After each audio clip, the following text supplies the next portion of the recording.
Estimado, e então? Sociedade organizada, sociedade civil, tem que estar vigilante. Mas eu fiz a pergunta, o Ministério Público, os nossos tribunais de contas do Estado, da União, vereadores, Câmara de Deputados, normalmente está na mão do Poder Executivo. E aí é que acontecem as coisas, porque está tudo na mão de quem comanda. E quem comanda é quem tem a caneta. É o Executivo que manda. O vereador não manda nada, o deputado não manda nada, faz sim os conluios, na grande maioria das vezes. Como é que você vê essa situação toda? Bem, eu volto a insistir nas três questões principais, né? De anticorrupção, do ambiente de integridade. Sociedade civil organizada, sim, porque nós precisamos contar com esse apoio, né? E com esse entendimento de que o cidadão participa da política. Segunda questão, a questão do empresariado, que acabamos de citar, que é o campo privado atuando também. E a terceira questão, as instituições. Então, as instituições são o Ministério Público, o governo e a polícia, né? Um evento interessante, participei na Inglaterra, onde nós perguntamos para o Tribunal de Contas lá da Inglaterra, o que vocês falam? O Tribunal de Contas tinha acabado de auditar a cadeia de suprimentos das tropas no Iraque, uma auditoria fantástica, interessante, mostrando todas aquelas ideias de gestão. E nós perguntamos, o que vocês fazem quando encontram corrupção? Porque na Inglaterra tem corrupção, em todos os países do mundo existem corrupções, e a questão são os níveis disso, né? E a integridade do sistema para coibi-las, né? E daí o cara do TCU nos respondeu, olha, quando a gente encontra corrupção, a gente chama a polícia, certo? Porque isso é um caso de polícia. Então, nós temos que ter uma repressão, um sistema de combate à corrupção focado nas instituições. Claro, não é o cidadão que tem que ir lá montar uma investigação, preparar as provas. Não, o cidadão no máximo vai fazer uma denúncia, vai chamar atenção para alguma coisa, vai fiscalizar, né? Mas a questão da persecução criminal, a repressão é feita pelas instituições. Dentro da nossa estrutura presidencialista e na estrutura governamental brasileira, o legislativo e o executivo participam muito pouco da atividade em conjunto de execução. No parlamentarismo nós vamos ver o pessoal do parlamentarismo, o parlamento sempre pronto, caso caia o executivo, ele tem que assumir, então ele tem que estar por dentro da situação. Então o legislativo acaba participando muito mais da execução. Nós, no nosso sistema, temos uns pontos de conferência, mais ou menos de 4 em 4 anos, onde democraticamente nós tiramos os ruins. É muito mais do que escolher o bom, porque a gente pode errar.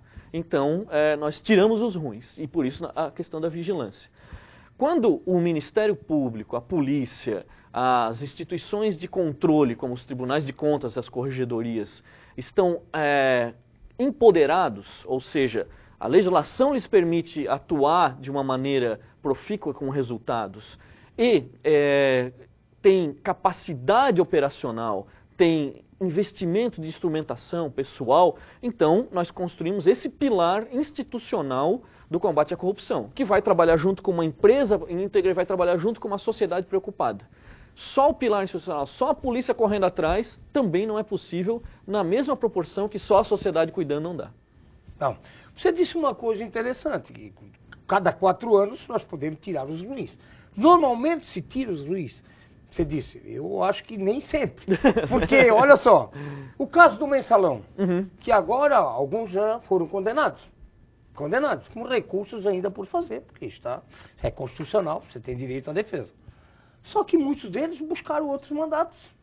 E o povo os levou novamente para a Câmara dos Deputados, para o Senado da República, enfim, estão lá, com mandatos, sendo imunes. Então, o povo, na maioria das vezes, e essa é uma grande verdade, não lembra 3 meses depois de uma eleição em quem votou. Nem no vereador, nem no deputado estadual, nem no deputado federal. Porque normalmente são acordos. É votado, infelizmente, por um sacolão, por um óculos, por uma escritura pública, por um estanque de gasolina, pela pressão que recebe dos patrões, e tem que votar nesse, porque a esquerda não vale, porque a direita não sei o quê. Infelizmente isso tem. Como é que você vê essa... Isso, na verdade, nas eleições virou uma baderna. A importância daquele botãozinho verde de apertar na hora da votação. Eu conversando com um colega alemão, e ele falando no meio da conversa, dizendo, não, porque daí eu mandei o meu voto pelo correio. Então, tu mandou o teu voto pelo correio? Mas não, porque aqui a gente pode votar 3 meses antes da eleição, manda pelo correio, não tinha tempo no dia, provavelmente. Sim, mas não tem fraude? E ele me respondeu, fraude no voto? Certo?